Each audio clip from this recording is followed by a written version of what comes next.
وانشق البحار. بسم الله الرحمن الرحيم. إن الحمد لله نحمده ونستعينه ونستغفره ونعوذ بالله من شرور أنفسنا ومن سيئات أعمالنا من يهده الله فلا مضل له ومن يضلل فلا هادي له وأشهد أن لا إله إلا الله وحده لا شريك له وأشهد أن محمدا عبده ورسوله أما بعد.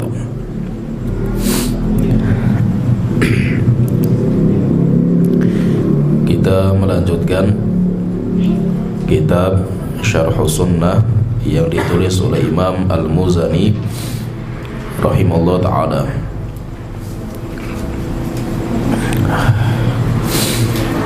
Beliau berkata, setelah menjelaskan pembahasan tentang kalamullah, firman Allah bukan makhluk, dan Al-Quran termasuk firman Allah Ta'ala. Beliau berkata, wa kalimatullahi wa qudratuhu wa qudratullahi wa na'tuhu wa sifatuhu kamilatun ghairu makhluqatin. Semua firman Allah dan qudratullah dan kemampuan Allah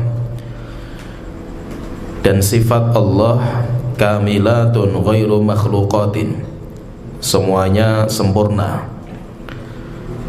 dan bukan makhluk. Daimatun azaliyatun, semuanya adalah sifat yang kekal dan abadi. Walaysat bimuhdatsatin fatabidu, dan sifat Allah bukan makhluk sehingga binasa, yaitu kalau makhluk akan binasa. Walakana rabbuna naqisan fayazidu, demikian juga Allah bukan zat yang kurang sehingga dengan adanya sifat akhirnya bertambah sempurnanya Allah Ta'ala. Jallat sifatuhu an shibahi sifatil makhluqin, sifat Allah berbeda dengan sifatnya makhluk. Wa qasarat anhu fitanul wasifin, dan kecerdasan manusia tidak akan bisa mensifati sifat Allah Ta'ala. Qaribun bil ijabati inda su'al, Allah sangat dekat dengan jawaban ketika ada orang yang berdoa kepadanya. Ba'idun bitahazzus la yunal, demikian juga Allah jauh zatnya dari hamba sehingga tidak ada hamba yang bisa menggapai Allah Ta'ala. Alin ala arsyih, Allah Ta'ala bersemayam atau tinggi di atas arsy-Nya. Ba'inun min khalqih, dan Allah jauh dari hambanya. Mawjudun laisa bima'dumin wala mafqudin, Allah ada dan Allah bukan zat yang hilang dan zat yang tidak ada.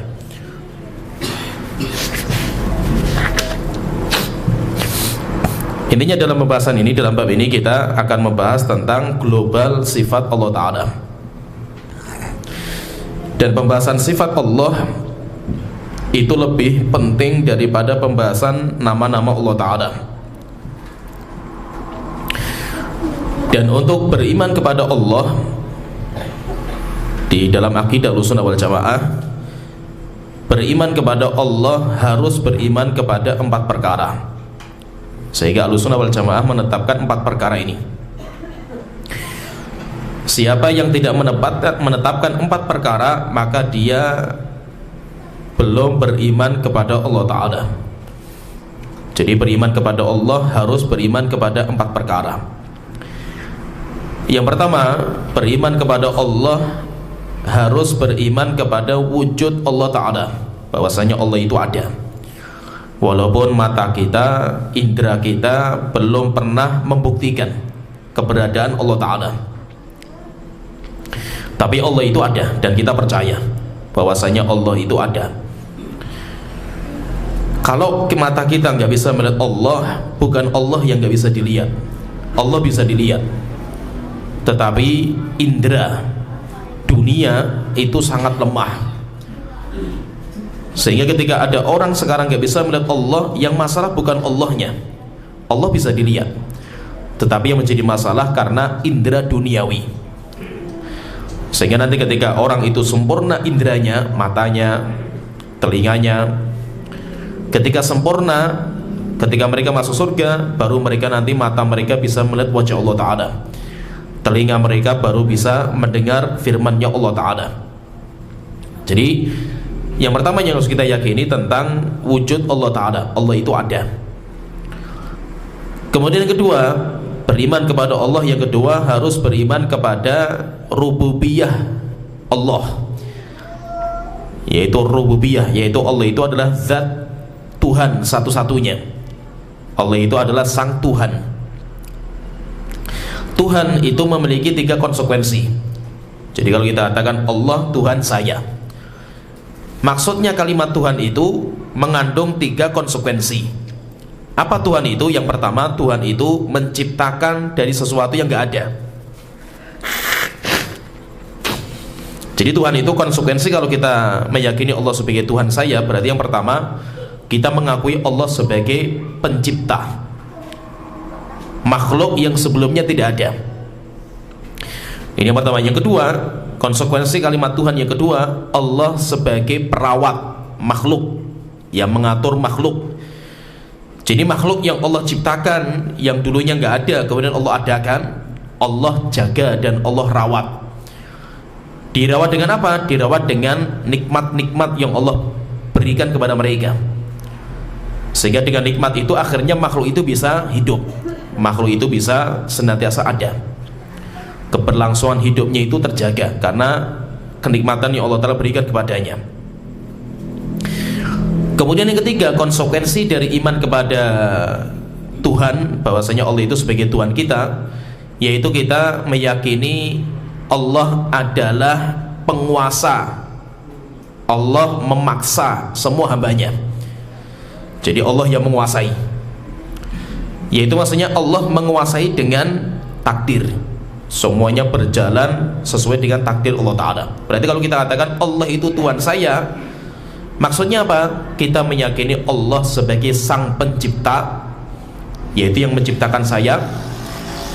Yang kedua, Allah yang mengatur saya dengan kenikmatan yang Allah berikan kepada saya.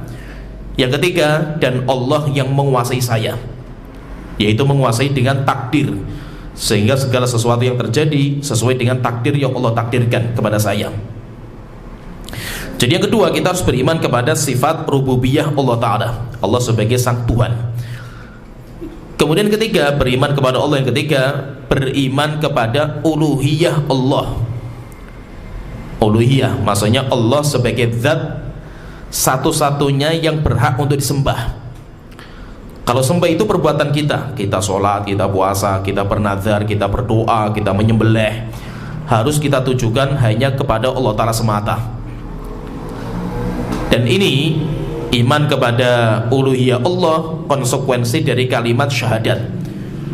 Ketika kita mengatakan asyhadu alla ilaha illallah, ini pembahasannya tentang ilahiyah, berbicara tentang penyembahan, peribadatan kita kepada Allah Ta'ala, bukan berbicara tentang ketuhanan, bukan bicara tentang ketuhanan. Karena la ilaha illallah itu berkaitan dengan peribadatan kita, kita tujukan kepada siapa, bukan berkaitan dengan Tuhan sebagai sang Tuhan kita, sang pencipta kita, bukan.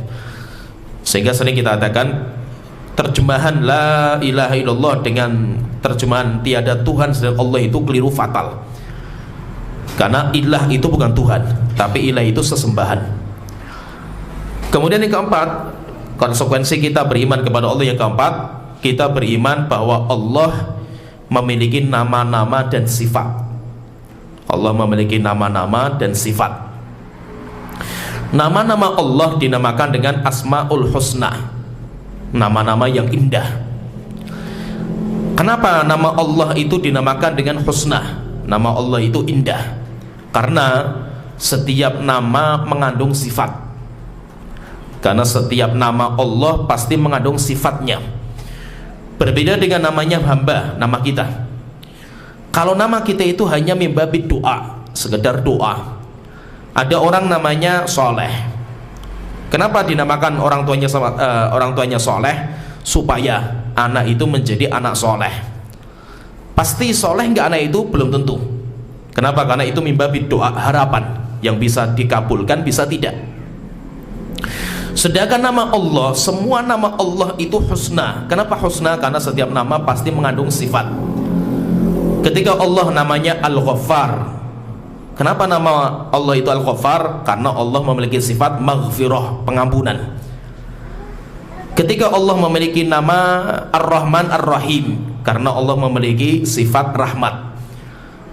Ketika nama Allah Ar-Razzaq, karena Allah memiliki sifat rizki. Sehingga semua nama Allah pasti mengandung sifat di dalam nama itu. Di dalam nama itu ada sifatnya. Maka itu kenapa kita itu dianjurkan untuk berdoa dengan nama-nama Allah Ta'ala. Walillahil asma'ul husna fad'uuhu biha. Sesungguhnya Allah memiliki nama-nama yang indah, berdoalah dengan nama itu. Maksudnya, kalau kita itu minta sama Allah dengan sebuah permintaan, cari nama Allah yang berkaitan dengan permintaan kita. Contohnya misalkan Rasulullah ngajari doa ketika di malam Lailatul Qadar, kita dianjurkan untuk sering membaca Allahumma innaka afuwun tuhibbul afwa fa'fu anna. Wahai Tuhanku, sesungguhnya Engkau itu afu, maha pemaaf. Tuhibbul afwa, Engkau cinta sama pemaafan. Fa'fu anna, maka tolong maafkan kami wahai Tuhanku. Sehingga minta pemaafan dengan menyebutkan nama afu dan sifatnya tuhibbul afwa, cinta kepada pemaafan dosa. Sehingga Allah itu memiliki nama-nama yang indah, karena semua nama pasti mengandung sifat di dalamnya. Sehingga dinamakan nama Allah dengan Asmaul Husna. Kemudian Allah juga memiliki sifatul ula, sifat-sifat yang sempurna, tidak ada kekurangan sedikit pun dalam sifat-sifat Allah Ta'ala, sehingga dinamakan dengan sifatul ula. Berarti kita meyakini Allah itu memiliki Asmaul Husna, nama-nama yang indah, wa sifatul ula, dan sifat-sifat yang sempurna, tidak ada kekurangan sedikit pun. Dan pembahasan tentang sifat, kalau kita membaca di kitab ini pun, beliau yaitu, dan itu hampir semua ulama-ulama akidah kita, mereka kalau membicarakan sifat Allah pembahasannya detail, panjang lebar pembahasan mereka. Tapi kalau mereka membahas nama-nama Allah, pembahasannya global. Dan jarang kitab-kitab akidah menyebutkan tentang nama-nama Allah, itu jarang.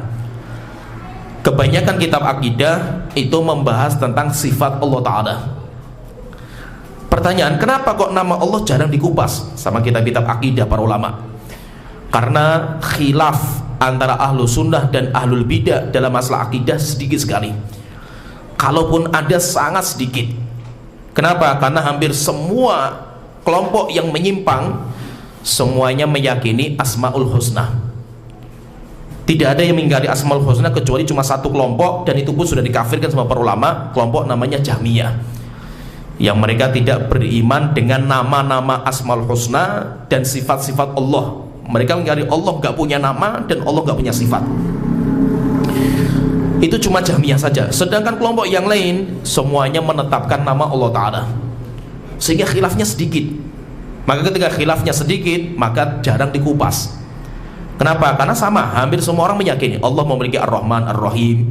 Semuanya meyakini, tidak ada yang mengingkari, kecuali hanya Jahmiyah yang mengingkari. Kalau Jahmiyah mengatakan Allah tidak memiliki nama Ar-Rahman, Ar-Rahim nggak punya, sehingga mereka dikafirkan sama para ulama. Tapi sedangkan kelompok-kelompok yang lain, mereka masih menetapkan, sehingga jarang dikupas masalah Asmaul Husna. Dan ketika dikupas sama para ulama pun, pengupasannya itu bukan masalah perdebatan. Kebanyakan ulama mengupas nama-nama Allah itu cuma maknanya, Ar-Rahman, Ar-Rahim, Ar-Razzaq. Ini cuma nama, ini dalilnya ini, artinya ini, konsekuensinya ini. Jarang dibahas khilafiyah, bagaimana bantahan al-bidah, karena nggak ada mingkari. Tidak ada mingkari, sehingga tidak ada perdebatan, nggak ada. Sehingga sesuatu yang mudah atau yang disepakati, maka para ulama tidak terlalu panjang lebar membahas. Biasanya mereka, para ulama itu fokusnya mereka dalam menulis kitab akidah itu fokus untuk membantah pemahaman yang menyimpang, sehingga itu yang diperbanyak. Maka itu pembahasan sifat Allah itu pembahasannya panjang lebar. Kenapa panjang lebar? Karena perselisihan antara ahlu sunnah dan ahlul bidah dalam masalah sifat Allah kuat sekali, dan itu gak main-main. Perselisihan, perdebatannya luar biasa. Tidak ada yang menetapkan semua sifat Allah kecuali hanya ahlu sunnah wal jamaah. Kelompok yang lain mereka menyimpang dalam bab ini, sehingga ahlu sunnah wal jamaah ketika membicarakan tentang sifat Allah pembahasannya detail. Dan membicarakan tentang sifat Allah, jadi membicarakan tentang sifat Allah Ta'ala itu ada beberapa yang sering saya sebutkan, mungkin pernah saya sebutkan juga di majelis ini, tapi saya ulang lagi supaya faham. Baru nanti kita sebutkan poin-poin penting yang disebutkan sama Imam Al-Muzani. Jadi sifat Allah, kita bicara tentang sifat Allah Ta'ala. Ahlussunnah wal jamaah dalam membicarakan sifat Allah, maka nanti ahlussunnah itu mereka metodenya dua. Metode mereka dua, yang paling inti mereka dua. Dan dua itu diambil dari firman Allah Ta'ala, laisa kamitslihi syai'un wa huwas samiul basir. Tidak ada yang serupa dengan Allah, dan Allah maha mendengar dan Allah maha mengetahui. Ahlussunnah itu memiliki dua metode paling penting, yaitu mereka memiliki metode isbat, penetapan. Jadi ahlussunnah menetapkan sifat Allah Ta'ala. Tapi ketika ahlussunnah menetap, jadi ada dua metode, isbat wan nafi. Ahlussunnah itu punya metode isbat, menetapkan. Demikian juga ahlussunnah juga punya metode peniadaan dari Allah Ta'ala. Jadi ahlussunnah itu membicarakan sifat Allah, ada sifat yang ditetapkan oleh ahlussunnah berkaitan dengan Allah Ta'ala, ada juga sifat yang ditiadakan dari Allah Ta'ala. Jadi berarti sifat itu ada dua, ada sifat mutsbatah, yaitu yang ditetapkan sama ahlussunnah untuk Allah Ta'ala, dan ada sifat manfiyah. Manfiyah itu yang ditiadakan dari Allah Ta'ala. Allah nggak punya sifat ini, Allah nggak punya sifat ini. Dan ahlussunnah wal jamaah dalam metode penetapan dan metode penafian, maka mereka punya metode isbatun bila tamthilin wa tanzihun bila ta'tilin. Jadi ada kaidah penting dalam kita itu membicarakan sifat Allah Ta'ala. Ahlussunnah mengatakan isbatun bila tamthilin, kita menetapkan sifat-sifat Allah. Allah punya sifat ini, Allah punya sifat ini, tapi tidak mengharuskan harus sama sifat itu dengan hamba. Ahlussunnah menetapkan Allah punya tangan, Allah punya wajah, tapi ahlussunnah tidak menyamakan tangan Allah sama dengan tangan hamba, wajah Allah sama dengan tangan hamba, tidak. Jadi ahlussunnah punya metode isbatun bila tamthilin, menetapkan sifat Allah tanpa harus menyamakan dengan hamba, wa tanzihun bila ta'til, dan ahlussunnah pengen mensucikan Allah tanpa harus meniadakan sifat-sifat Allah Ta'ala. Jadi gini, fahami ini kaidah ini karena penting sekali ini. Kalau ini faham, nanti kita sedikit memahami metode-metode ahlul bidah itu bagaimana caranya. Jadi gini, ahlussunnah itu dalam membicarakan sifat Allah Ta'ala, maka mereka ini yang pertama, mereka itu mengisbat semua sifat yang Allah tetapkan untuk dirinya, maka ahlussunnah menetapkan. Tapi sifat yang ditetapkan sama ahlussunnah untuk Allah tidak harus disamakan dengan sifat hamba. Sehingga Allah punya wajah. Kenapa? Karena Allah menetapkan. Allah sendiri punya wajah, tapi wajah Allah beda dengan sifat hamba. Ini yang pertama. Kemudian yang kedua, wa tanzihun bila ta'til. Ahlussunnah juga pengen mensucikan Allah Ta'ala. Allah itu maha suci, Allah maha berdiri sendiri, tidak sama dengan hamba. Bukan berarti ahlussunnah harus menolak sifat yang ada di hamba, sifat Allah yang ada di hamba. Contohnya gini, orang-orang ahlul bidah mereka nanti mengatakan laisa kamitslihi syai'un, Allah itu nggak sama dengan hamba. Berarti konsekuensinya semua sifat yang ada di hamba Allah tidak boleh punya, karena kalau Allah punya berarti Allah sama dengan hamba. Maka Ahlussunnah mengatakan tujuannya apa mereka seperti itu? Karena mereka ingin mensucikan Allah Ta'ala. Kita ingin mensucikan Allah dari penyerupaan dengan hamba. Terus bagaimana? Maka semua sifat yang ada di hamba Allah tidak boleh punya. Sifat wajah ada nggak? Nggak boleh. Kenapa? Karena wajah hamba punya. Berarti Allah nggak boleh punya wajah. Karena kalau sama Allah punya wajah, berarti sama dengan hamba. Maka Ahlussunnah mengatakan kami pun juga ingin mensucikan Allah, bukan hanya kalian. Kita juga meyakini Allah tidak sama dengan hamba. Tapi bukan berarti harus kita buang semua sifat yang Allah tetapkan. Maka kaidahnya apa?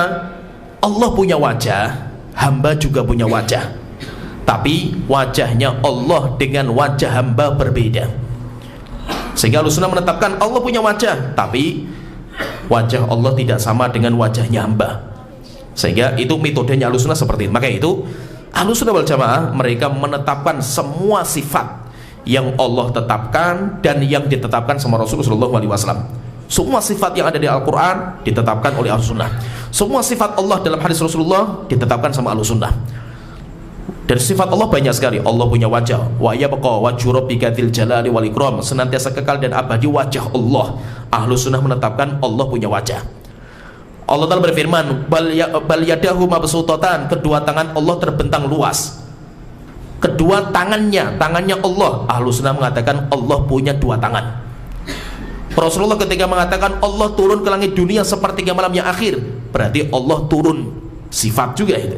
Turun itu sifat, walaupun di Al-Quran nggak ada. Di Al-Quran nggak ada, tapi Allah turun.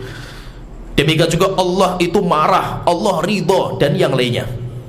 Tetapi Ahlussunnah mengatakan Allah punya wajah dan hamba juga punya wajah. Wajahnya Allah beda dengan wajahnya makhluk. Kenapa? Karena tidak harus kalau kita menetapkan wajah harus kita samakan antara wajah A dan wajah si B. Sama-sama punya wajah, namanya wajah, tetapi hakikatnya berbeda. Nah itu Ahlussunnah wal Jamaah. Jadi Ahlussunnah itu metodenya seperti itu. Maka itu kalau ketika kita bicarakan masalah sifat Allah, jadi fahami. Jadi tadi sifat Allah itu Ahlussunnah memiliki metode itsbat, kemudian ada nafi. Metodenya itsbat dan nafi. Semua sifat yang Allah tetapkan untuk dirinya Ahlussunnah tetapkan, tapi tidak disamakan dengan makhluk. Yang kedua, dan semua sifat yang Allah tiadakan dari dirinya Ahlussunnah juga meniadakan. Contohnya, wala yadzlimu rabbuka ahada, Allah tidak pernah berbuat zalim. Ahlussunnah mengatakan berarti Allah suci dari perbuatan zalim. Bukan berarti harus kita tolak juga sifat-sifat yang lain yang sama dengan hamba, enggak. Karena kita katakan namanya sama, sama-sama wajah, sama-sama tangan, tapi hakikatnya berbeda. Kemudian yang kedua, metode Ahlussunnah yang kedua dalam membicarakan sifat Allah Ta'ala, Ahlussunnah itu mereka mengatakan pembahasan sifat Allah itu perkara ghaib. Masih gini, Allah itu bagi kita adalah perkara ghaib. Sehingga metode dalam membicarakan perkara ghaib itu harus tauqifiyah. Tauqifiyah itu apa? Berhenti kepada dalil. Ada dalil kita bicarakan, kita tetapkan. Tidak ada dalil, wallahu alam, kita kembalikan kepada Allah Ta'ala. Dan berkaitan dengan perkara yang ghaib itu, Anda menetapkan juga butuh dalil yang menetapkan, Anda meniadakan juga butuh dalil untuk meniadakan. Sehingga apa? Yang menetapkan juga butuh dalil, yang meniadakan juga butuh dalil. Maka Ahlussunnah membicarakan sifat Allah kalau ada dalilnya. Kalau tidak dalilnya, Ahlussunnah mengembalikan kepada Allah Ta'ala. Contohnya misalkan Allah punya tangan tidak? Ahlussunnah mengatakan ada. Kenapa Allah punya tangan? Anda menetapkan Allah punya tangan karena Allah sendiri yang berfirman, bal yadahu mabsutatan, kedua tangannya terbentang luas. Allah sendiri yang mengatakan, berarti Ahlussunnah menetapkan. Allah dalam tangannya punya jari-jari enggak? Ya, Allah punya jari-jari. Kenapa punya jari-jari? Karena Rasulullah yang menetapkan. Rasulullah mengatakan, qulubul ibad baina usbu'aini min asabi'ir rahman, hati semua hamba, semua makhluk ada di antara dua jari dari jemari-jemari Allah Ta'ala. Berarti Allah punya jari. Kita tetapkan. Kenapa? Karena Rasul menetapkan. Kalau ditanya Allah punya kuku tidak? Dalam tangannya Allah Ta'ala itu. Dalam masalah kuku, wallahu alam, saya tidak bisa menetapkan dan saya tidak bisa meniadakan. Kenapa? Karena kalau kita menetapkan, kita butuh dalil, dan dalilnya nggak ada. Al-Quran nggak ada membicarakan masalah jari Allah, kuku. Demikian juga hadis nggak ada. Demikian juga tidak ada dalil yang meniadakan Allah tidak punya kuku, juga nggak ada juga. Contohnya misalkan ngantuk tidur, Allah tiadakan. La ta'khudhuhu sinatun wala naum, Allah tidak dihinggapi rasa ngantuk dan tidur. Berarti apa? Kita katakan Allah tidak pernah ngantuk dan tidur. Kenapa kok Anda meniadakan? Karena dalilnya ada dalilnya meniadakan, kan itu. Sedangkan kuku nggak ada dalil yang menetapkan, tidak ada dalil yang meniadakan. Terus bagaimana caranya? Wallahu alam. Kita kembalikan kepada Allah Ta'ala. Sehingga kita nggak berani bicara masalah ini, baik pembicaraan kita itu menetapkan atau pembicaraan kita itu meniadakan. Antum ketika meniadakan, misalkan Allah punya kuku, nggak ada. Nah, kenapa nggak ada? Karena nggak ada dalilnya. Maka kita tanya, Anda ketika meniadakan dalilnya mana juga? Bisa ya, paham ya? Jadi jangan sampai kita itu meniadakan sesuatu karena nggak ada dalilnya. Jangan. Kenapa? Bicara masalah yang gaib itu, Anda menetapkan butuh dalil, Anda meniadakan juga butuh dalil. Dalilnya juga meniadakan atau menolak itu juga butuh dalil. Kalau tidak ada dalilnya, maka kita katakan, kita kembalikan ilmunya kepada Allah Ta'ala. Kita katakan wallahu a'lam.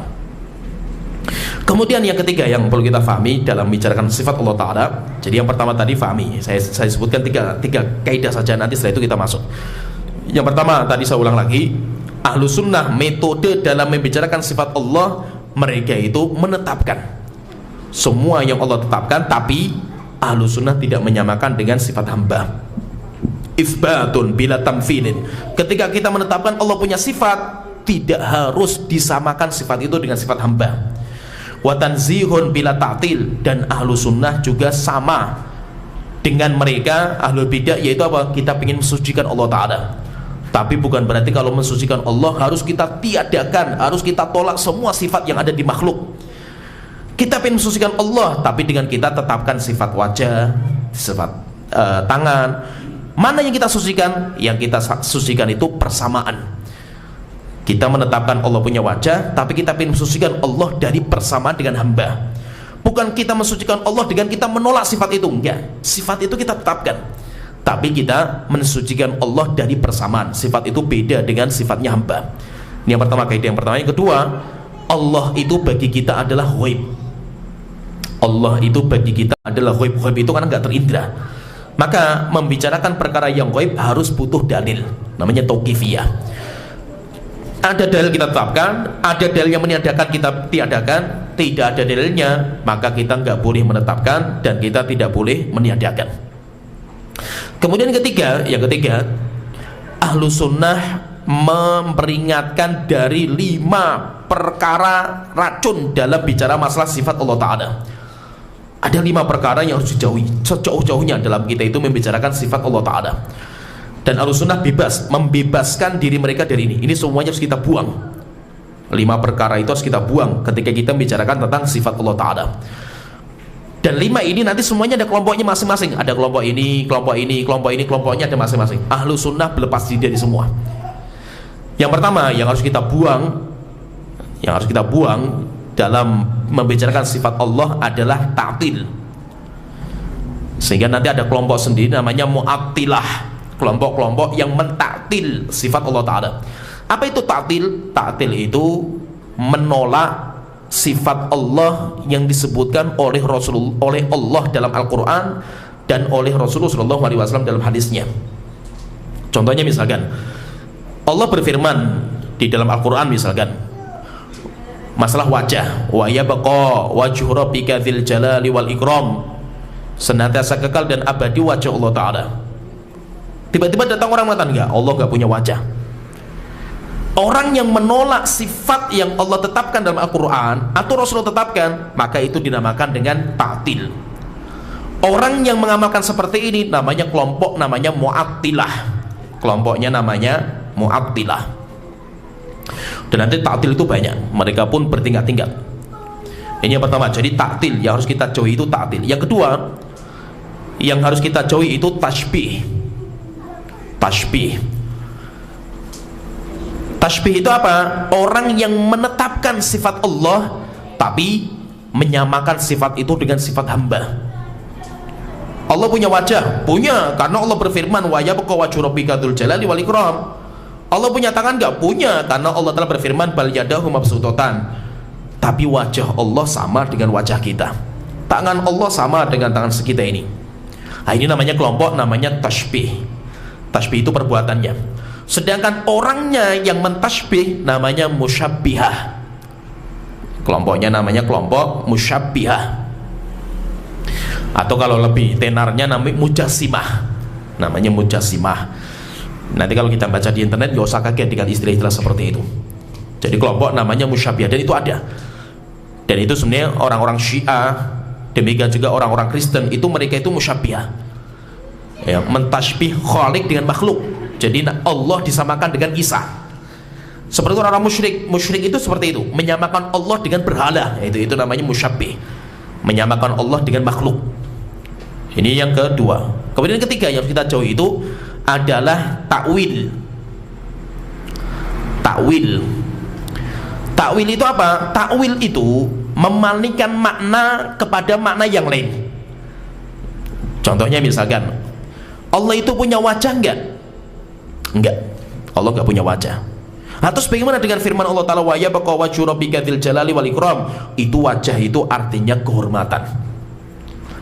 Jadi takwil itu nanti mesti ada dua dia itu. Orang yang mentakwil pasti ada dua kerusakan dia. Yang pertama, dia mentaktil, dia harus menolak dulu sifat Allah Ta'ala. Setelah ditolak, dia mendatangkan makna yang baru. Nah itu apa? Mu'attil itu yang pertama tadi. Taktil itu lebih mending daripada takwil. Takwil lebih parah.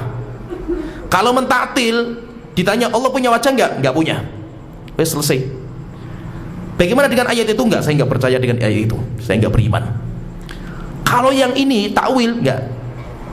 Allah punya wajah enggak? Enggak, Allah enggak punya wajah. Terus bagaimana dengan ayat itu? Oh, ayat itu maknanya seperti ini, bukan wajah maknanya itu. Nah, itu namanya dia mentakwil. Takwil itu menolak dalil, setelah itu dia mendatangkan makna yang lain. Allah punya wajah enggak? Enggak punya. Allah punya tangan enggak? Enggak. Allah enggak punya tangan. Nah terus bagaimana dengan firman Allah Ta'ala bal yadahu mabsutatan, kedua tangan Allah terbentang luas? Itu bukan tangan artinya, itu artinya kekuasaan. Allah turun ke langit dunia, Allah turun enggak? Enggak, Allah enggak turun, karena Allah di mana-mana. Nah terus bagaimana dengan sabda Rasulullah yang masyhur sekali, Allah turun ke langit dunia? Yang turun bukan Allah, tapi yang turun rahmatnya Allah. Nah itu. Jadi seperti itu. Jadi mentakwil itu apa? Mendatangkan makna yang lain. Itu juga bahaya. Kemudian yang keempat yang harus kita jauhi itu takyif. Kalau takwil tadi, orang yang mentakwil itu namanya muawwilah. Kelompok atau orang yang mentakwil itu namanya kelompok muawwilah, orang-orang yang mentakwil sifat Allah Ta'ala.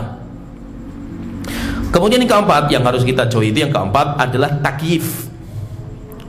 Takyif itu apa? Menggambarkan Allah dengan gambaran di otak. Menyamakan Allah dengan makhluk, tapi makhluk di alam otak, bukan di alam nyata. Sehingga misalkan wajah Allah itu kayak, oh wajah Allah itu kayak gini loh, digambarkan. Akhirnya apa? Dia mengarang sendiri sebuah gambaran di dalam otaknya itu. Oh mungkin Allah itu wajahnya seperti itu, namanya mentakyif. Takyif itu apa? Membagaimanakan sifat Allah dalam otaknya, walaupun di alam nyata nggak ada gitu. Seperti misalkan orang-orang musyrik itu, mereka itu pengen menyamakan Allah dengan makhluk, tapi di alam khayalan. Sehingga apa? Mereka membuat bentuk wajah Allah itu kayak beda dengan makhluk. Contohnya misalkan ada wajah Tuhan, wajahnya kayak manusia, matanya kayak manusia, tapi hidungnya hidung gajah misalkan itu. Itu kan di alam nyata nggak ada gitu. Ada orang yang tangannya ada 10 misalkan, itu gambaran siapa gitu. Itu khayalan otak gitu. Menggambarkan Allah dengan gambaran yang di otak itu namanya, dinamakan dengan takyif. Ya namanya takyif. Orang yang mentakyif itu membagaimanakan di otaknya, itu namanya mukayyifah. Mentakyif. Jadi kelompok ini, dan itu juga bahaya, tidak dibolehkan. Maka tidak boleh kita menggambarkan Allah di otak kita.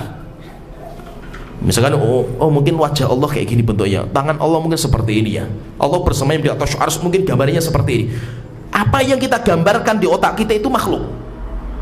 Maka di otak kita itu makhluk. Maka semua yang kita gambarkan berarti kita menyamakan Allah dengan makhluk, walaupun makhluk di alam otak, bukan di alam nyata. Karena otak itu bisa menggambarkan gambaran yang aneh-aneh yang di alam nyata nggak ada. Kemudian terakhir yang harus kita jauhi, yang terakhir dinamakan dengan tafwid. Namanya tafwid. Tafwid itu menyerahkan maknanya kepada Allah Ta'ala. Takyif itu menyerahkan maknanya kepada Allah Ta'ala. Allah punya wajah enggak? Wallahu alam. Lah bagaimana dengan wajah itu? Nggak tahu wajah artinya apa, serahkan saja kepada Allah Ta'ala. Itu nggak boleh. Allah punya tangan nggak? Wallahu alam, saya nggak tahu. Terus bagaimana dengan firman Allah Ta'ala, bal yadahu mabsutatan? Saya nggak tahu. Serahkan saja mana tangan, yad kepada Allah Ta'ala. Mungkin tangan ya tangan, atau mungkin yang lain nggak tahu. Yang penting serahkan saja mana. Saya nggak berani bicarakan makna. Ini juga bahaya. Maka nanti kata para ulama, tafwid itu ada dua. Menyerahkan urusan kepada Allah namanya tafwid. Itu ada dua. Yang pertama tafwidul makna, menyerahkan maknanya kepada Allah Ta'ala. Itu termasuk ahlul bidah. Kenapa? Karena konsekuensinya berarti Allah bicara kepada kita dengan bahasa Arab yang gak bisa difahami, sehingga bahasa Arab tidak bisa kita tatapkan. Kenapa? Serahkan saja urusannya kepada Allah Ta'ala. Allah punya wajah nggak? Wallahu alam. Serahkan saja urusannya kepada Allah Ta'ala. Ini nggak boleh. Kenapa? Karena jelas Allah bicara dengan bahasa Arab wajah. Wajah itu ya wajah kan itu. Yang kedua yang harus kita tafwid itu, yang tafwid yang kedua tafwidul kaifiyah, menyerahkan urusan tata cara, bentuk kepada Allah Ta'ala. Dan itu Ahlussunnah wal Jamaah. Jadi Ahlussunnah mereka membicarakan makna, tapi Ahlussunnah menyerahkan bentuknya kepada Allah Ta'ala. Contohnya misalkan Ahlussunnah ditanya, Allah punya tangan nggak? Punya. Dan tangan itu apa? Ya tangan-tangan, faham? Kita tangan. Allah punya wajah nggak? Punya. Karena Allah Ta'ala berfirman. Dan wajah itu apa? Wajah itu sesuatu yang bisa dipandang dari depan. Kalau kita berhadapan, itu namanya wajah. Tapi Ahlussunnah menyerahkan kepada Allah tentang bentuknya. Bentuknya kayak apa? Wallahu alam, saya serahkan kepada Allah Ta'ala. Saya nggak bisa menggambarkan bentuknya kayak apa, saya nggak tahu. Serahkan kepada Allah Ta'ala bentuknya. Allah itu bersemayam di atas arsy, tetapkan nggak? Ya. Dan istiwa itu jelas, bersemayam kayak seorang raja yang di atas singgasana. Kalau ditanya terus bagaimana bentuk? Wallahu alam, saya serahkan urusan tata caranya itu kepada Allah Ta'ala. Nah, sehingga Ahlussunnah menetapkan makna sifat, tapi Ahlussunnah menyerahkan bentuk sifat atau tata cara sifat itu kepada Allah Ta'ala. Itu dinamakan dengan tafwidul kaifiyah. Kaifiyahnya yang diserahkan kepada Allah Ta'ala, tapi maknanya kita bicarakan. Ya, ini 3 muqaddimah, fahami penting ini karena 3 muqaddimah. Nanti setelah itu baru kita nanti akan masuk di pembahasan yang disebutkan sama Imam Al-Muzani. Azan dulu. Ayo kita lanjutkan.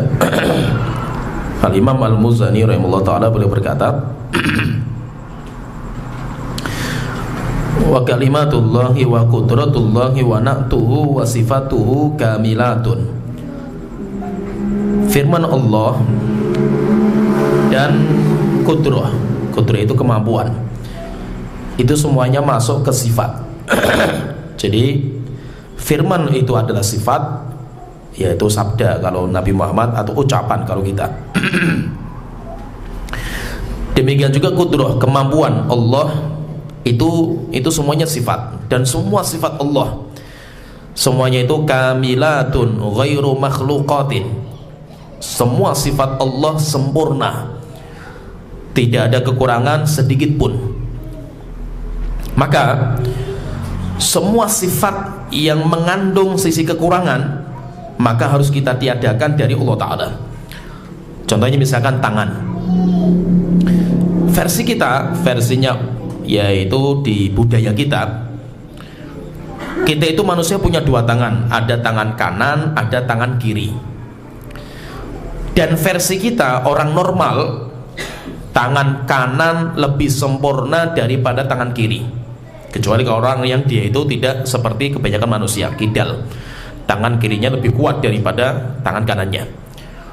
Sehingga ketika tangan manusia itu ada yang sempurna, ada yang kurang, sehingga tidak sama, kanan kiri itu nggak sama. Maka itu jangan sampai kita memahami tangan Allah juga seperti itu, sehingga ada tangan kanan, tangan kiri. Maka Rasulullah mengatakan wakil tayadehi yamin, kedua tangan Allah kanan semua. Maksudnya karena semua itu apa? Sempurna semua, nggak ada kekurangan sedikit pun. Sehingga maksudnya apa? Tidak boleh kita itu mensifati Allah dengan sifat kekurangan. Sifat kekurangan, maka itu semua sifat kekurangan ditiadakan. Allah tidak tidur, Allah tidak ngantuk. Kenapa? Sempurnanya kehidupan Allah Ta'ala. Allahu la ilaha illa huwal hayyul qayyum. Allah al-hayyu, kesempurnaan dalam hidupnya. Sehingga Allah tidak pernah tidur, Allah tidak pernah ngantuk, Allah tidak pernah sinah. Sinah itu muqaddimah. Jadi muqaddimah tidur. Jadi tidur itu nanti ada 3. Kalau orang mau tidur itu mesti ada 3 tahapan. Ngantuk, nuas kalau bahasa Arabnya, sinah muqaddimahnya, kemudian yang ketiga tidurnya. Jadi Allah nggak ada. Demikian juga Allah lam yalid walam yulad. Allah tidak beranak, Allah tidak diperanakkan. Demikian juga Allah tidak punya istri. Demikian juga Allah nggak butuh kepada semua hambanya. Kenapa? Allah sempurna. Allah tidak butuh sama sekali. Allah tidak kurang sama sekali. Maka itu jangan sekali-kali kita mensifati sifat kekurangan bagi Allah Ta'ala. Maka nanti, tapi ada, ya fahami di sini ada. Jadi sifat itu nanti kalau dilihat itu sifat itu nanti ada 3 atau ada 4 lah kalau kita lihat sifat itu nanti ada 4. Yang pertama, sifat yang itu konotasinya mesti sempurna. Ilmu, hidup itu sempurna. Maka Allah pasti punya ilmu, Allah punya kehidupan, Allah punya kudrah. Karena siapa yang punya sifat itu sempurna, baik di makhluk ataupun di hamba. Yang kedua, sifat yang itu kekurangan semuanya. Kematian, bodoh itu semuanya kekurangan, baik di Allah atau di makhluk. Jadi ada sifat itu konotasinya sempurna.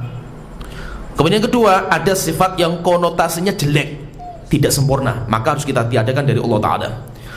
Yang ketiga, fahami yang ketiga, nanti ada 4 sifat. Yang ketiga, ada sifat yang nisbi. Nisbi itu relatif. Sifat yang relatif. Relatif itu maksudnya apa? Bagi si A itu sempurna, bagi si B nggak sempurna. Contohnya misalkan menikah itu sifat sempurna atau tidak? Maka kalau bagi manusia, menikah itu kesempurnaan. Karena tidak dijuluki manusia yang sempurna tanpa menikah. Demikian juga punya anak itu sempurna, sehingga kalau orang nggak punya anak dinamakan orang yang kekurangan. Demikian juga tidur bagi hamba itu sempurna. Kenapa? Karena kalau orang nggak bisa tidur dinamakan orang stres, orang yang dia itu sakit. Ini sempurna di hamba. Orang bisa makan, itu kan sempurna bagi hamba. Orang kalau nggak bisa makan kan dia itu sakit, berarti kan itu. Ini sifat sempurna bagi hamba, tapi sifat kekurangan pada diri Allah Ta'ala. Ya, paham? Ini namanya sifat relatif. Anda menganggap itu sempurna bagi kita, versi kita sebagai manusia, tapi bagi Allah tidak. Maka kalau sifat seperti ini, kita melihatnya sisinya sisi Allah, bukan sisi hamba. Walaupun sisinya hamba itu yang sempurna, yang punya anak. Sehingga kalau orang nggak punya anak berarti nggak sempurna, mandul, nggak sempurna dia itu. Orang yang sempurna itu kalau punya orang tua yang merawat dia, itu sempurna bagi diri dia. Itu bagi hamba, bagi Allah tidak. Maka Allah punya kesempurnaan versinya Allah, bukan versinya makhluk. Jadi jangan menyamakan sempurnanya Allah kayak sempurnanya manusia. Tidak. Allah sempurnanya dengan tidak memiliki istri. Allah sempurnanya dengan tidak memiliki anak. Allah sempurnanya ketika Allah nggak punya orang tua, ketika Allah nggak makan, ketika Allah nggak minum, Allah nggak istirahat, Allah nggak ngantuk. Itu Allah itu sempurna di situ. Sehingga kita membicarakan kesempurnaan Allah harus dilihat versinya Allah, bukan versi kita. Kemudian yang keempat, nanti ada sifat yang keempat, itu namanya sifat muqabalah. Jadi muqabalah ini nggak tahu itu bahasanya kita itu apa itu. Jadi kan tadi sifat itu ada 3 yang sudah saya sebutkan. Kemudian yang keempat itu muqabalah. Jadi ada sifat yang konotasinya mesti baik. Ilmu itu konotasinya baik. Nggak ada orang yang mengatakan ilmu itu jelek. Kemudian yang kedua, ada sifat yang konotasinya jelek. Ada sifat yang konotasinya jelek, yaitu seperti bodoh, mati, itu semuanya jelek. Kemudian yang ketiga, ada sifat yang relatif, sempurna bagi hamba tapi kekurangan bagi Allah Ta'ala. Maka kita harus melihat sisi Allah Ta'ala, jangan melihat kepada sisi kita. Yang keempat, nanti ada sifat dinamakan dengan sifat muqabalah. Apa sifat muqabalah itu? Sifat ini sempurna ketika digunakan untuk menandingi yang lain, digunakan untuk membantah, digunakan untuk melawan yang lain. Contohnya misalkan sifat makar, tipu daya. Tipu daya itu baik enggak? Allah tuh mengatakan wayam kuruna wayam kurullah. Mereka orang-orang kafir membuat tipu daya, Allah juga membuat tipu daya. Wallahu khairul makirin. Allah sebaik-baik zat yang membuat tipu daya. Nah, ini tipu daya ini kita tetapkan enggak? Allah itu memiliki sifat tipu daya. Ya, paham ya? Tipu daya ini sifat apa ini? Ini bukan sifat yang konotasinya baik, bukan sifat yang konotasinya jelek, atau bukan sifat yang nisbi, bukan. Tapi ini ada yang keempat, yaitu apa? Tipu daya menjadi sifat jelek kalau memulai, tetapi menjadi baik kalau ditujukan untuk membalas, sehingga kita itu punya kekuatan. Maka Allah dalam mensifati makar, kait, itu semuanya artinya sama, itu tipu daya. Wayam kuruna wayam kurullah wawahu khairul makirin wayakiduna kaida fakidu kaida. Jadi ada kait, ada makar, itu artinya sama, tipu daya.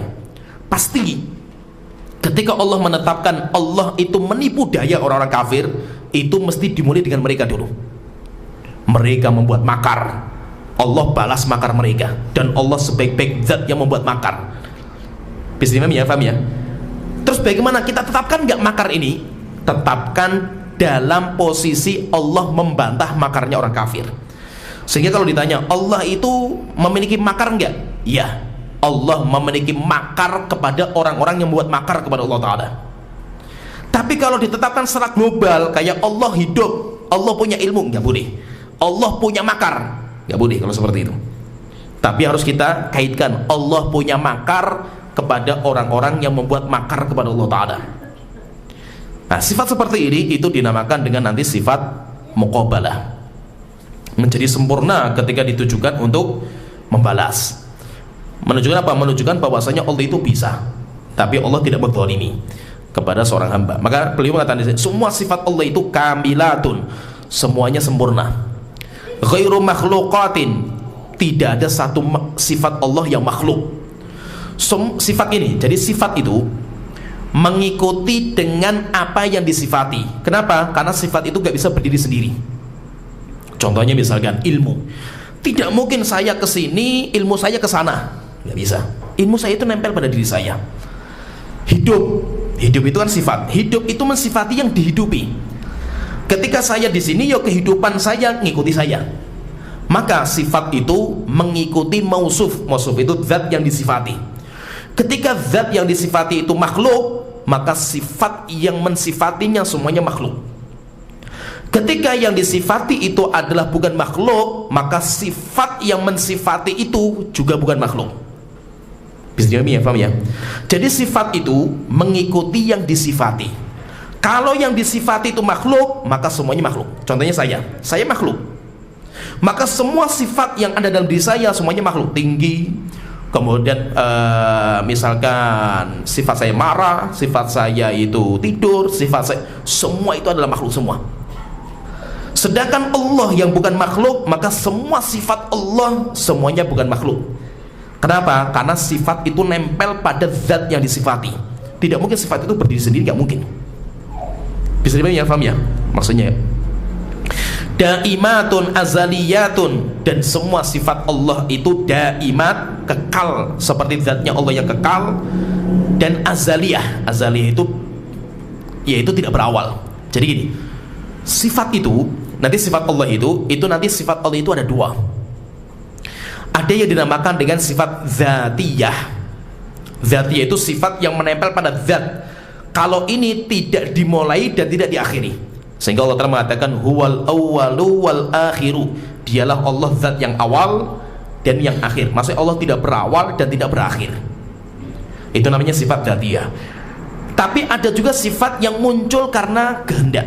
Contohnya misalkan ketika Rasulullah SAW mukanya masam, datang orang buta. Setelah itu Allah berfirman, abasa wa tawalla.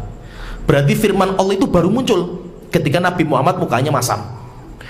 Ketika Rasulullah SAW beliau mengharamkan untuk diri sendiri madu, Akhirnya Allah Ta'ala mengatakan, ya ayuhan nabi lima tuharrimu ma ahallallahu laka. Nabi, kenapa kamu mengharamkan apa yang Allah halalkan? Berarti firman Allah ini muncul ketika ada kejadian. Berarti kan baru kalau itu kan. Lah, sifat yang baru muncul ini namanya sifat fi'liyah. Sifat hasil kerja dari zat. Tangan, megang, mukul, itu kan namanya sifat fi'liyah. Kemudian kaki, melangkah, lari, itu namanya sifat fi'liyah. Tapi kalau kakinya, itu sifat dzatiyah. Ada sejak saya ada, itu namanya sifat kaki. Mata saya ada sejak saya ada. Mulut saya ada sejak saya ada. Tapi saya terkadang ngomong, terkadang saya diam. Tangan, terkadang tangan saya mukul, terkadang tangan saya tidak. Nah, itu. Jadi pekerjaan dari zat itu muncul ketika ada kejadian yang kita kehendaki. Sehingga kalau sifatnya dzatiyah, maka itu kekal dan abadi, seperti Allah Ta'ala. Walaysat bimuhdatsatin fatabidu. Sifat Allah bukan baru, sehingga kalau sesuatu yang baru atau makhluk itu bisa hancur. Allah tidak. Wala kana rabbuna naqisan fayazidu.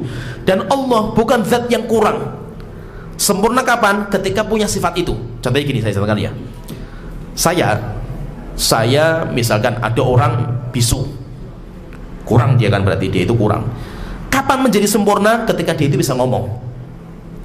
Berarti orang itu menjadi sempurna ketika muncul kemampuan untuk bicara. Ya. Lah, Allah tidak seperti itu. Allah, sifat Allah itu menyertai Allah Ta'ala. Sehingga bukan berarti ketika Allah mengatakan ya ayuhan nabi lima tuharrimu ma ahallallahu laka, bukan berarti Allah itu sebelumnya gak sempurna. Allah itu sempurna dari awal, tidak berawal. Allah itu sudah sempurna, sehingga Allah tidak membutuhkan tambahan. Jallat sifatuhu an shibhi sifatil makhlukin. Maha suci sifat Allah untuk menyamai sifatnya hamba. Jadi gini, sifat Allah, Allah punya sifat, hamba juga punya sifat.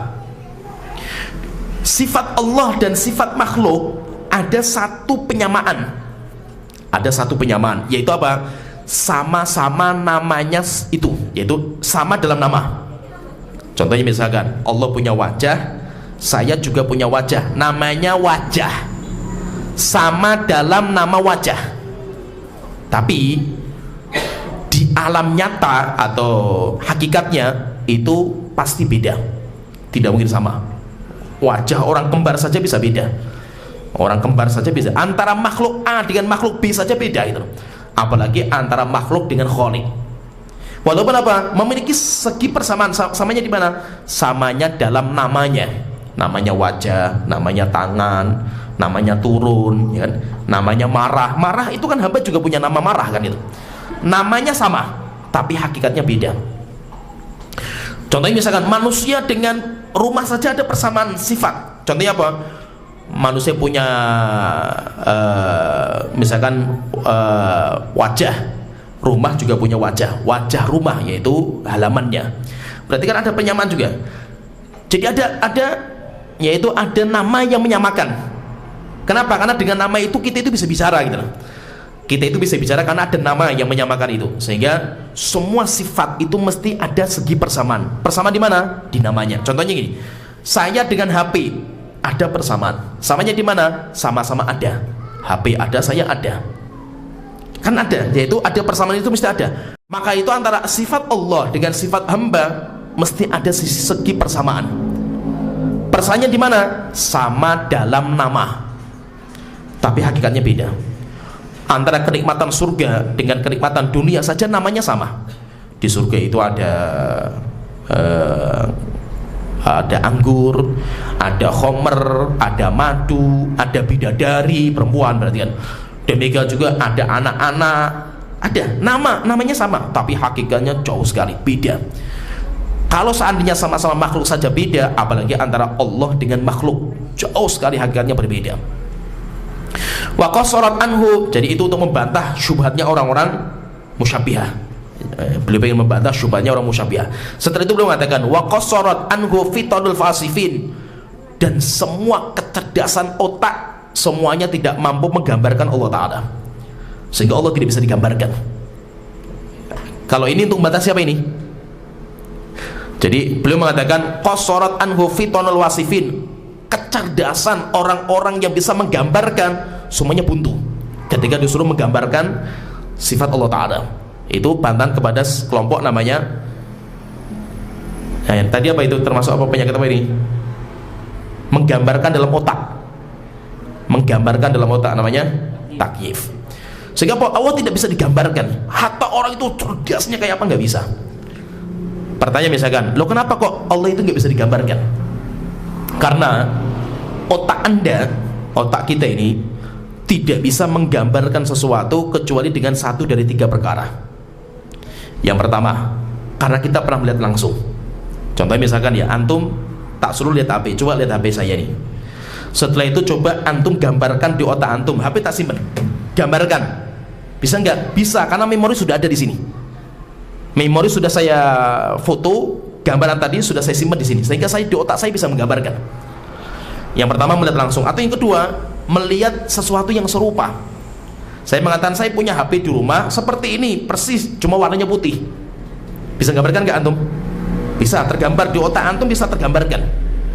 Atau yang ketiga, dengan cerita orang yang pernah melihat langsung. Saya di rumah punya HP, modelnya kayak gini, warnanya kayak gini. Antum bisa gambarkan. Kenapa? Karena diceritakan. Ya, jadi otak kita bisa menggambarkan sebuah benda dengan satu dari tiga cara itu. Kita pernah melihat langsung, atau melihat yang serupa, atau kita mendapatkan pensifatan orang yang pernah melihatnya. Orang yang pernah melihat mensifati, walaupun kita bentuknya nggak tahu, tapi dia mensifati. Akhirnya bisa tergambar. Misalkan gini, antum nggak pernah lihat Ka'bah, antum nggak pernah umroh, nggak pernah tahu sama sekali. Tiba-tiba datang orang mengatakan, saya pulang dari Mekah, di sana itu ada bangunan kota besar, terus warnanya itu hitam, kemudian itu ditutup pakai kain, itu kainnya itu ada tulisan-tulisan kaligrafinya, kemudian ada batu juga di sekelilingnya, itu sampingnya itu ini. Antum langsung bisa gambarkan, bisa tergambar, walaupun antum nggak bisa melihat langsung gitu. Nah sekarang permasalahan di sini berkaitan dengan Allah, tidak pernah ada orang yang melihat Allah Ta'ala. Ini masalah yang pertama. Yang kedua, tidak ada yang serupa dengan Allah sehingga bisa kita samakan. Itu nggak ada. Yang ketiga, tidak pernah ada orang yang pernah lihat Allah kemudian gambarkan kepada kita. Kita nggak pernah melihat Allah langsung. Yang kedua, tidak ada yang serupa dengan Allah sehingga bisa kita gambarkan. Yang ketiga, tidak ada orang yang pernah melihat Allah kemudian gambarkan kepada kita. Contohnya Rasulullah ketika menceritakan tentang Dajjal itu matanya aneh. Mata yang kirinya itu terusap, mata kanannya mau keluar. Rasulullah katakan apa?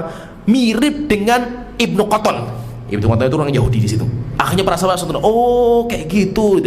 Langsung tergambar. Karena dimiripkan gitu sama Rasulullah kan itu. Jadi ketika itu langsung bisa tergambar, para sahabat langsung tergambar. Oh, rupanya kayak gitu gambarnya, mirip dengan itu gitu. Lah ini berkaitan dengan Allah. Kita nggak pernah melihat langsung, kita nggak pernah mendapatkan ada yang serupa dengan Allah sehingga kita samakan. Atau yang ketiga, tidak ada orang yang pernah melihat Allah kemudian menggambarkan kepada kita. Kalau cuma sekedar nama bisa. Antum bisa lah memahami dengan nama itu. Cuma gambarnya kayak apa nggak tahu antum. Ya, misalkan gini, kalau saya tanya kepada antum, misalkan saya di Yaman, itu di Yaman itu ada makanan yang biasa kita makan di sana itu namanya dum. Nah, coba sekarang antum gambarkan dum itu apa? Tergambar nggak antum? Dum itu apa ya? Antum gambarkan salah semua, nggak ada yang benar itu. Rupanya dum itu apa? Kalau di Yaman dum itu buah pohon bidara. Nah itu tergambarkan sekarang kan? Antum pernah lihat bidara pohon itu ada buahnya. Kalau di Yaman itu buahnya kecil-kecil, kalau di Indonesia bisa besar-besar. Ya, nanti kalau jatuh kering di bawah itu nanti bisa diambil sama anak-anak. Itu biasanya untuk makan, yaitu mereka ngambilnya pakai itu. Mulai tergambar kan antum kan? Nah itu mulai tergambar. Kenapa? Karena saya menceritakan gitu. Saya pernah melihat. Tapi kalau saya nggak pernah melihat, setelah itu kita disuruh menggambarkan, nggak bisa. Maka itu kecerdasan otak paling cerdas digunakan untuk menggambarkan Allah, semuanya keliru. Nggak akan mampu kita itu menggambarkan. Kenapa? Karena masalahnya itu itu tadi, tidak pernah melihat langsung, tidak ada yang serupa dengan Allah Ta'ala, dan tidak ada yang pernah melihat langsung sama Allah Ta'ala kemudian datang kita menggambarkan. Qaribun bil ijabati inda soal. Allah sangat dekat dengan kita ketika kita berdoa. Sampai Allah Ta'ala mengatakan, wahai Muhammad, mereka bertanya-tanya tentangku. Yaitu tentang siapa saya itu. Katakan, saya itu dekat. Ujibu da'watad da'i idza da'an. Saya terus mengabulkan doa orang yang berdoa. Berarti Allah itu dekat sekali. Tetapi walaupun Allah itu dekat, ba'idun bitahazzus la yunal, tapi Allah itu jauh dari kita, sehingga kita nggak bisa memandang Allah, kita nggak bisa megang Allah Ta'ala. Maksudnya itu, Allah itu kalau secara zatnya jauh sekali dari kita, tapi secara ilmunya Allah itu dekat sekali sama kita, sehingga Allah menyertai kita. Allah mendengar apa yang kalian baca, walaupun kalian bacanya pelan-pelan dalam doa, Allah mendengar. Kenapa? Karena Allah dekat dengan kita. Sehingga Rasulullah ketika melihat para sahabat itu zikirnya kencang-kencang ketika musafir, Rasulullah mengatakan, yaitu isyarat seperti irbau ala anfusikum, yaitu pelan-pelan gitu. Kasihlah diri kalian sendiri. Kalian itu tidak memanggil zat yang tuli atau yang tidak mendengar. Zat yang kalian panggil lebih dekat daripada lehernya kuda yang kalian tunggangi. Itu dekat sekali itu. Sampai Rasulullah juga mengatakan Allah lebih dekat daripada tali sandal yang kalian pakai. Maksudnya apa? Allah itu mendengar walaupun zat Allah jauh. Jadi ketika kita katakan Allah itu dekat dengan seorang hamba, ketika hamba itu berdoa, maksudnya dekatnya itu apa? Pendengarannya. Allah mendengar apa yang kita bacakan walaupun zatnya Allah jauh sekali. Alin ala arsyih, Allah bersemayam di atas arsy, ba'inun min khalqih, dan Allah jauh dari hambanya secara zatnya. Maujudun walaysa bima'dumin wala bimafqud, dan Allah itu ada. Allah walaupun jauh sekali, tapi Allah mengetahui kita sampai dalam-dalam diri kita, dan Allah mendengar kita, dan Allah bersama kita dimanapun kita berada. Tapi kebersamaan Allah, kebersamaan ilmu, bukan kebersamaan zat. Zat Allah jauh, tidak mungkin zat Allah nempel pada diri kita. Sehingga Allah itu kalau bicara tentang zatnya, Allah bersama di atas arsy, tetapi kalau bicara tentang ilmunya dan pendengarannya, maka Allah itu melihat kita, Allah itu memandang kita, Allah mendengar kita. Nah itu ketika Nabi Musa diperintahkan untuk datang kepada Nabi Musa dan Nabi Harun, diperintahkan untuk mendatangi Fir'aun, kan takut mereka itu. Maka Allah Ta'ala mengatakan, inni asma'u wa arah. Wahai Musa, ingat, saya mendengar dan melihat kamu. Datang kepada mereka, kepada Fir'aun, dan jangan takut. Kenapa? Saya mendengar dan saya melihat apa yang kamu kerjakan. Ketika Nabi Muhammad sama Abu Bakar di sebuah gua, tiba-tiba orang-orang kafir masuk ke pintu gua, sampai Abu Bakar mengatakan, ya Rasulullah, kalau mereka lihat kakinya, lihat kita ini, mereka lihat ke bawah, lihat kakinya mereka, pasti lihat kita. Maka Rasulullah mengatakan, ma baluka bi'ithnain, kamu jangan mengira kita cuma dua. Allahu thalithuhuma, Allah yang ketiga, wahai Abu Bakar. La tahzan innallaha ma'ana, kamu jangan takut, Allah bersama kita. Yaitu masih bersama itu apa? Bersama ilmunya. Allah terus melihat kita, Allah memandang kita, Allah mendengar kita, sehingga kita itu bukan memandang zat yang tuli atau zat yang jauh dari kita, bukan. Allah dekat sama kita, Allah itu dekat. Sehingga kalau kita dzalimi, misalkan kita dizalimi dan kita melihat orang zalim, dia itu ya istilahnya itu kayak Allah itu enggak membalas mereka itu, sampai kita enggak sabar lagi itu. Maka Allah termatan, la tahsabannallaha ghafilan amma ya'malu dzalimun, kalian jangan mengira bahwasanya Allah itu lalai, Allah itu tidak tahu terhadap perbuatan orang-orang yang zalim. Allah tahu sekali. Innama nu'akhiruhum liyaumin taskhasu fihil absar, sengaja Allah akhirkan azab mereka sampai datang hari di mana semua mata-mata ketakutan. Sehingga apa? Allah itu tahu semua. Cuma terkadang kita itu belum layak untuk ditolong. Kenapa? Karena sebab-sebab datangnya pertolongan belum kita jalankan. Sehingga apa? Allah tahu, Allah melihat kita, dan Allah mendengar kita, dan Allah bersama kita dimanapun kita berada. Ya, so di sini pembahasan kita berkaitan dengan sifat Allah Ta'ala. Nanti insya Allah pembahasan berikutnya kita akan masuk di tentang ajal atau kematian atau takdir kematian. Ya, sampai di sini. Akhirul dawana alhamdulillahirabbil alamin, sallallahu alaihi wa alihi wasallam ajmain.